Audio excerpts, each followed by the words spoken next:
और ये कवि तो ये कहते हैं क्या कि क्या छुपा दिया है नारी में बोलो जो नहीं देखने में आता है।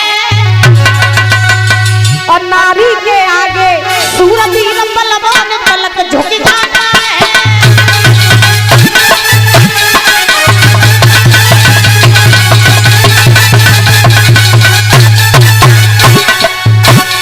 कभी कहते हैं बड़े सुंदर भाव में, पता नहीं है नारी के भीतर ऐसा क्या छुपा है जो बड़े बड़े वीर बड़े बड़े बहादुर घुटने टेक जाते हैं।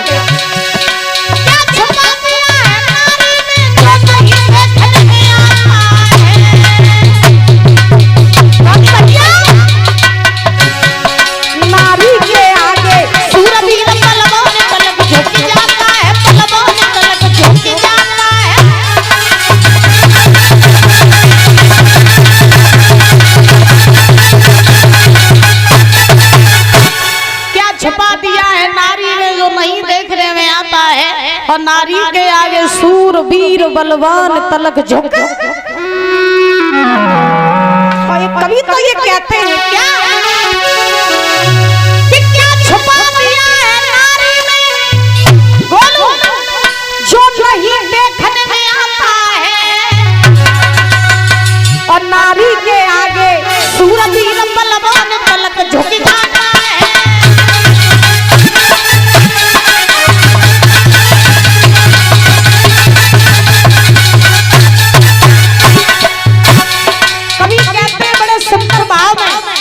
पता नहीं है नारी के भीतर ऐसा क्या छुपा है जो बड़े बड़े वीर बड़े बड़े बहादुर घुटने टेक जाते हैं। क्या छुपा दिया है नारी में जो नहीं देखने में आता है।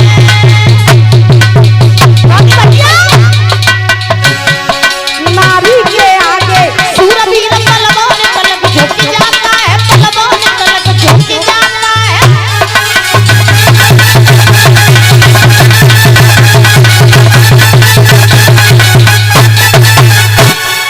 छुपा दिया है नारी में जो नहीं देखने में आता है। और नारी के आगे सूर वीर बलवान तलक झुक।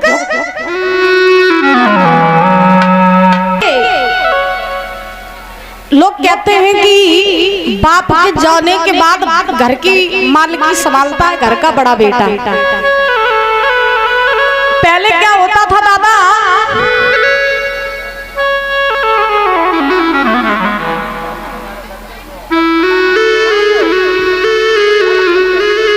ये अमन दौलतपुर से 51 रुपए देख सम्मानित कर रही हैं, बहुत बहुत धन्यवाद है।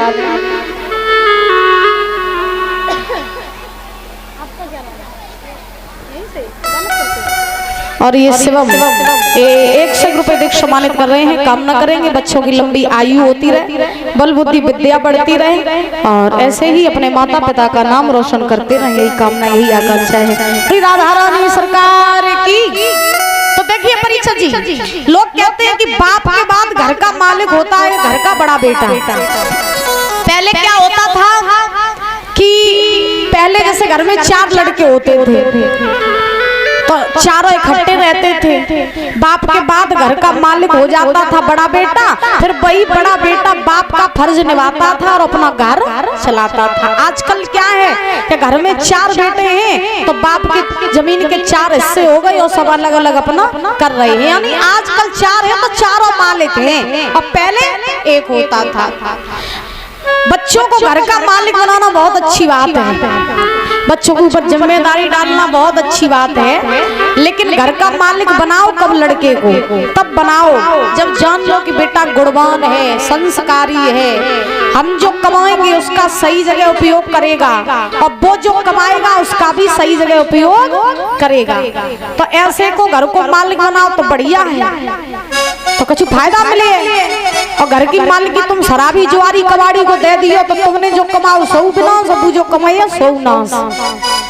क्योंकि कहते हैं लगा दे आग पानी में जवानी उसको कहते हैं और लुटा दे बाप की दौलत हरामी उसको कहते हैं। बोलो राधे राधे। जो बाप की दौलत पे ऐश करते हैं ना वो महाराज बच्चे अच्छे नहीं होते। जीवन जीने का आनंद कब आता है? जीवन जीने का आनंद तो तब आता है जब दौलत हो तुम्हारी और ऐश कर रहा हो तुम्हारा बाप, तब जिंदगी जीने का आनंद आता है। बहुत से लड़के कह देते बोले हम तो अपने बाप का पैसा उड़ा रहे हैं। अरे जब खुद उड़ाओगे तब पता चलेगा, बाप के दम पे गूंजे तो कहाँ गूंजे, बताओ भाई। तो आओ महाराज वन में भजन करने चले गए। सुखदेव जी महाराज समझा रहे हैं राजन परीक्षित। इधर उग्रसेन मथुरा के राजा बने। उग्रसेन मथुरा के राजा बने तो महाराज इनका विवाह हुआ पवन रेखा के साथ। पवन रेखा के साथ विवाह हुआ। अब बड़े आनंद से उग्रसेन महाराज मथुरा का राज्य चलाने लगे, राजा बने। इतने अच्छे राजा हैं कि प्रजा को पुत्र के समान प्रेम करते हैं और प्रजा भी उन्हें पिता के समान प्रेम करती है। अच्छा, राजा का फर्ज है कि सबसे पहले अपनी प्रजा का लालन पालन करना, उसके बाद अपना लालन पालन करना। और पहले के राजा पहले प्रजा को देखते थे, उसके बाद अपना देखते थे। और आज के राजा पहले अपना देखते हैं, बाद में प्रजा को देखते हैं। बोलो गोविंद भगवान की। आज के राजा भी महाराज बदल गए, आज की राजनीति भी उल्टी हो गई है। आज राजा बेचारे, राजा जो हैं दादा भाई ऐसो आराम से अपनी जिंदगी काट रहे, बढ़िया VIP गाड़ियों में घूम रहे, मर्सिडीज गाड़ियों में घूम रहे हैं। और बेचारी प्रजा बेचारी लाइन में लगी महाराज मरी जा रही है। हाँ, आज राजनीति ऐसी है। और सही बताना तो सबसे ज्यादा राजनीति में मर रहा है तो किसान, आम आदमी सबसे ज्यादा। बेचारा खून पसीना बहाता है, न धूप देखता, न सर्दी देखता, न गर्मी देखता। कड़ी मेहनत में महाराज अनाज उगाता है और खादन के लिए देखो महाराज 4 घंटा पूरे दिन बेचारे लाइन में लगे ठहरे रहा, भूखे प्यासे बेचारे मत रात। और जब बेचवे को टाइम आत तो फिर महाराज भाव कर दे जा रद्दी के भाव अनाज के। बताओ, कहने का अभिप्राय आज के राजा ऐसो आराम से जी रही है, मर रहा है तो किसान और आम जनता। क्योंकि आज राजा अपना पेट पहले भर रहे हैं और बचा खुचा प्रजा को दे रहे हैं। तो राजा का धर्म होना चाहिए कि अपनी प्रजा का लालन पालन अपने पुत्र के समान करे, क्योंकि राजा प्रजा का बाप होता है। और जब बाप ही ऐसे काम करे तो फिर महाराज प्रजा जाइए कहाँ। बोलो गोविंद भगवान की। उग्रसेन बड़े अच्छे राजा हैं, इनकी पत्नी है पवन रेखा। पवन रेखा उग्रसेन को बड़ा प्रेम करती है, बड़ा स्नेह करती है, बहुत बड़ी पतिव्रता है। और पतिव्रता होने के साथ साथ बहुत सुंदर भी है। मैया एक बात बता मेरी माँ, नारी की सुंदरता उसके चेहरे से नहीं होती है। बड़े ध्यान से सुनना, हमें मालूम है तुम सुन तो लियो लेकिन मानियो ना। और आरती प्रसाद लेकर तुम जो पंडाल से बाहर गई सोई तुम सब लिपोत के बराबर कर दियो, तुम मानती तो है ही नहीं। लेकिन देखो, नारी की सुंदरता उसके चेहरे से नहीं होती है कि क्रीम पाउडर कर लियो, बढ़िया मेकअप कर लियो तुम सुंदर बनी है, महंगी क्रीमें लगाए लियो तुम सुंदर बनी है। ना, नारी की सुंदरता मेकअप से नहीं होती है, उसके चेहरे से नहीं होती है। फिर नारी की सुंदरता तो उसके गुणों से और उसके चरित्र से होती है। बोलो गोविंद भगवान की। जिस नारी के गुण सुंदर, जिस नारी का चरित्र सुंदर, वही नारी दुनिया की महाराज सर्वश्रेष्ठ नारी होती है और सबसे सुंदर नारी होती है। और जिस नारी का चरित्र सुंदर नहीं, गुण सुंदर नहीं है और मुंह पे बढ़िया साबुन बढ़िया क्रीम लगाए घूम रहे, चरित्र देखो तो कालापन भरो, मन देखो तो कालापन भरो, ऐसी सुंदरता का कम। सुंदरता ही बढ़ानी है तो अपनी ताकत से बढ़ाना, सुंदरता ही बढ़ानी है तो अपने चरित्र से, अपने गुणों से बढ़ाना। जो 4 लोग तुमसे मिले, तुम्हें देखें, तुमसे बात करें तो 4 जगह कहें भैया तो फलाने की बहू बहुत सुंदर है, स्वभाव से भी सुंदर है, मन से भी सुंदर, चरित्र से भी सुंदर। और चेहरे से भी सुंदर है। सुंदरता बढ़ाओ तो महाराज चरित्र की बढ़ाओ, तन की सुंदरता बढ़ाई तो कहाँ बढ़ाई।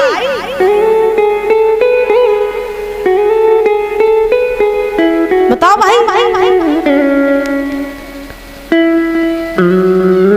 अब आजकल पहले की पतिव्रता ऐसी हुआ करती थी जो बिना पति के महाराज कोई काम नहीं करती थी, और आज की पतिव्रताएं तो देखो बड़े बड़े कंड कर आती, पति को कौन कौन खबर नहीं देती। लेकिन सत्य बताए ना तो ताली भी एक हाथ से नहीं बजती है दादा। पहले के पति भी होते थे जो अपनी पत्नियों को देवी के समान मानते थे, और आज के पति कैसे हैं कि घर में शादी करके आ गए तो घरवाली को पत्नी नहीं नौकरानी समझते हैं। हाँ, पति भी ऐसे ही है। पहले पत्नी अपने पति को महाराज परमेश्वर की तरह पूजती थी, और पति जो होते थे वो अपनी पत्नी को देवी के समान रखते थे। अब आजकल तो पति और पत्नी के तालमेल ही नहीं मिलते हैं। अब एक बार हम एक कथा चल रही थी हमारी, तो वहाँ एक माता जी आई मेरे पास, ध्यान से सुनना। अब एक माता जी हमारे पास आई, उन्होंने कहा शास्त्री जी हमें बताओ मैया, अब आप तो कहती हो कि पति की सेवा किया करो, और हम करते भी है पूजा अपने पति की, बहुत सेवा करते हैं, बहुत सेवा करते हैं, अपने पति को परमेश्वर मानते हैं। लेकिन बू आगे को लगो संजा के पौआ पी के याद ले लाठी रोज वो मारते हैं। अब तुम बताओ पौआ की पूजा कर रहे तो भैया सौ गलत है।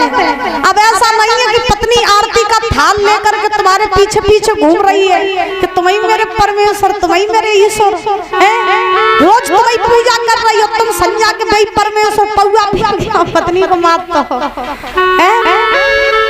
हाँ, तो ऐसा भी नहीं स्वभाव होना चाहिए। यानी अगर आपकी पत्नी आपका सम्मान कर रही है तो आपका भी धर्म है कि अपनी पत्नी को देवी के समान रखो। तो पवन रेखा बड़ी सुंदर है, पतिव्रता है, अपने पति की हर बात मानती है, अपने बिना पति के पूछे कोई काम नहीं करती हैं। सुखदेव जी महाराज समझा रहे हैं राजन परीक्षित। एक समय की बात पवन रेखा ने उग्रसेन से कहा, महाराज हाँ बहुत दिन हो गए हम कहीं बाहर घूमने के लिए नहीं गए, आप कहो तो हम कहीं बाहर घूमें। तो उग्रसेन ने कहा ठीक है चली जाओ, लेकिन अकेली ना जाओ, कुछ लड़कियों को साथ लिए जाओ। तो पवन रेखा ने कुछ लड़कियों को साथ लिया, रथ तैयार करवाया और घूमने के लिए चली। जा रही है तो रास्ते में एक बाघ दिखाई पड़ा। बाघ दिखाई पड़ा तो पवन रेखा ने बाघ देखा, बाघ बड़ा सुंदर। अब पवन रेखा ने लड़कियों से कहा, बहना ये बाघ बड़ा सुंदर है, चलो चल चल चल करके इस बाघ की सुंदरता का आनंद उठाते हैं। रथ खड़ा किया, पवन रेखा अपनी सहेलियों के साथ वो बाघ घूमने चली। अब बाघ बड़ा सुंदर था, बाघ घूमते घूमते पवन रेखा को उग्रसेन की याद आने लगी, और पवन रेखा मन ही मन में सोचने लगी, बाजी वाह ये बाघ कितना सुंदर है, अगर इस बाघ में मेरे महाराज होते तो बड़ा आनंद आता। याद कर रही अपने पति की। तब तक क्या हुआ कि उसी बाघ में एक दुर्मुख नाम का राक्षस रहता था। अब पर राक्षस ने पवन रेखा को देखो, मन ही मन में सोचने लगो, बाजी वो बड़ी सुंदर नारी है, जब अगर मोह मिल जाती तो मैं सब मन की हो जाती। आदमी की सबसे बड़ी कमजोरी एक नारी होती है, और नारी के सामने अच्छे अच्छे विद्वान, अच्छे अच्छे ऋषि महर्षि घुटने टेक जाते हैं, नारी के पीछे। याद रखना आदमी की सबसे बड़ी कमजोरी एक नारी ही होती है। और दूर काई जाओ, रावण देख लो कितना बड़ा ज्ञानी था, विद्वान था, सब कुछ था, सोने की लंका भरो पूरा कुटुंब परिवार, राम से ज्यादा बलवान, राम से ज्यादा ज्ञानवान, सब कुछ रावण के पास। मार खाइयो तो गाय के पीछे, नारी के पीछे।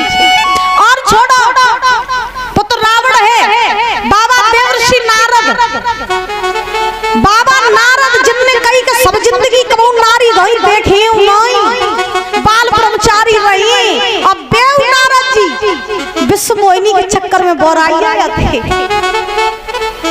दिन रात चैन नहीं आता, नींद नहीं आती, खाई रोटी नहीं पचती, जत्ती बोले कैसो बिसमोई संगे ब्याह तो ही जा सब बंदर को मोर लगाए पहुंची आते बेउलारची नारी के सामने अच्छे अच्छे घुटने टेक जाते हैं।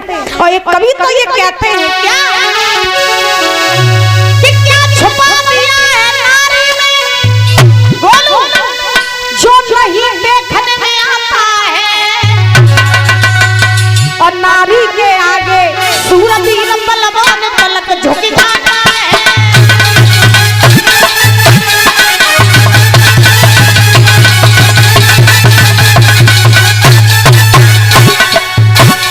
कभी कहते हैं बड़े सुंदर भाव में, पता नहीं है नारी के भीतर ऐसा क्या छुपा है जो बड़े बड़े वीर बड़े बड़े बहादुर घुटने टेक जाते हैं।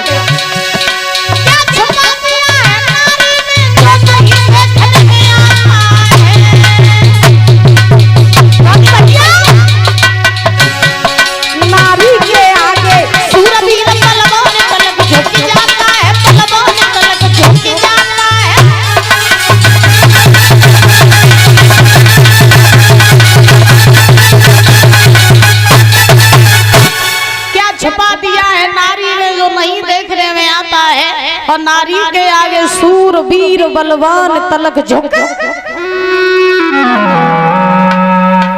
और एक कवि तो ये कहते हैं क्या कि क्या छुपा दिया है नारी में बोलो जो नहीं देखने में आता है। और नारी के आगे सूर वीर बलवान तलक झुक जाता है।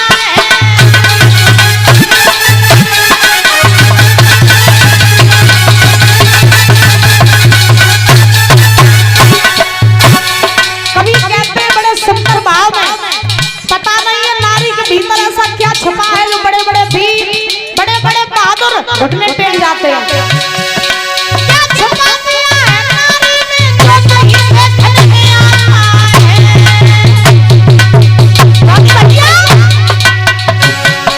नारी के आगे सूरज वीर बलवान तलक झुक जाता है। बलवान तलक झुक जाता है।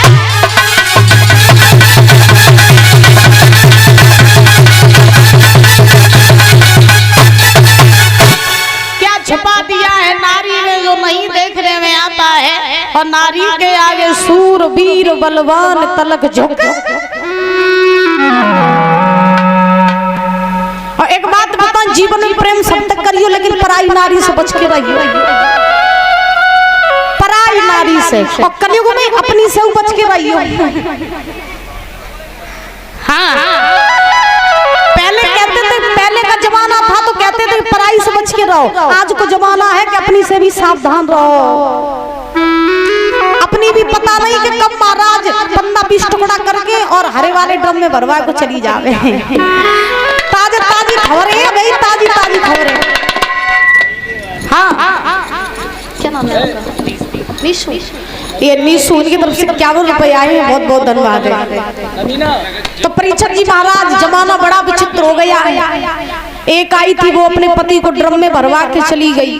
एक थी उसने क्या किया कि महाराज अपने पति को कटवा करके टाइल्स के नीचे दबा दिया और उसी के ऊपर बेड डाल दिया। मारा 15-20 दिन आराम करती रही उसी पे।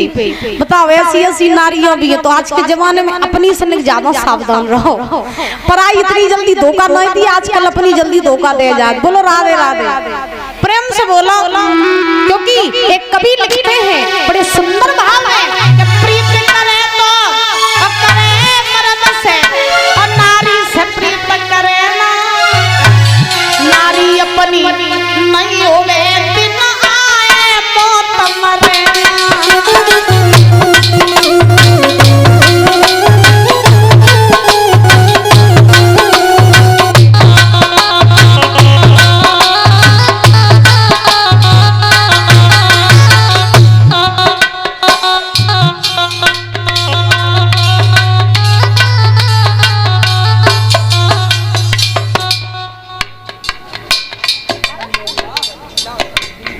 भरत सिंह प्रजापति आनंद नगर दादाजी ये माला पहना के सम्मानित करेगा। जोरदार ताली बजाएंगे। बहुत बहुत धन्यवाद है। कामना करेंगे सुख शांति प्रदान होती रहे, धन के भंडार बहे रहे। कभी कहते हैं प्रीत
को देखा, वो राक्षस मोहित हो गया और मन ही मन में सोचने लगा ये नारी कितनी सुंदर है, ये नारी मुझे मिल जाती तो मैं सब मन की हो जाती।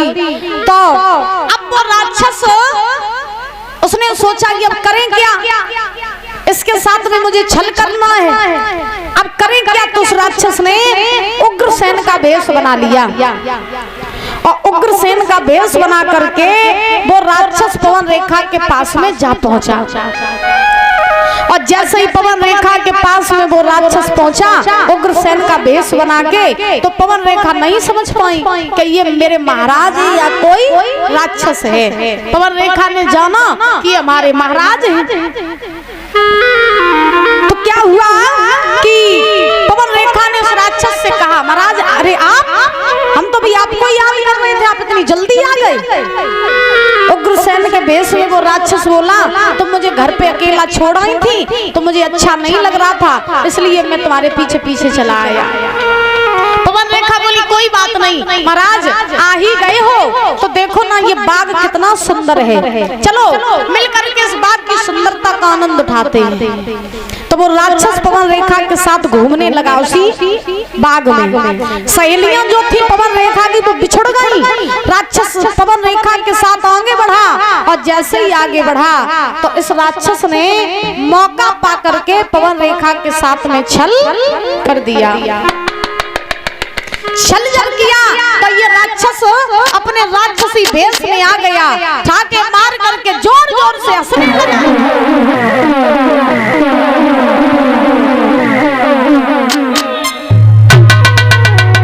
अब जैसे ही जोर जोर से ठाके मार के हंसा राक्षस विशाल रूप में, पवन रेखा ने देखा कि मेरे महाराज नहीं बल्कि ये तो एक राक्षस था, उसने मेरा धर्म नष्ट किया। तो पवन रेखा महाराज रोने लगी।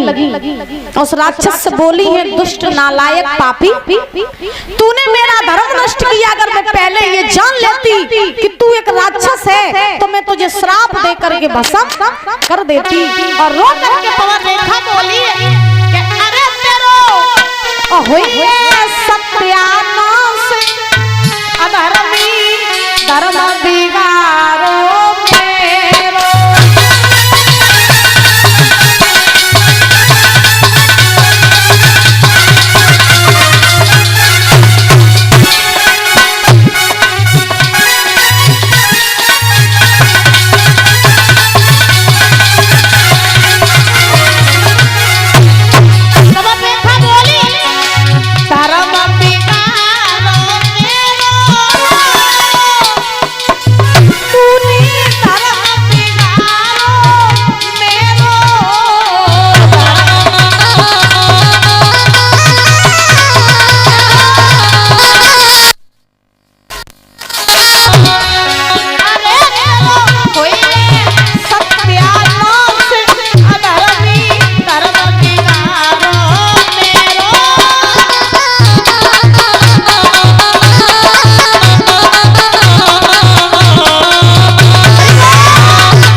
भस्म कर देती। दुष्ट, आज तूने मुझे कहीं का नहीं छोड़ा।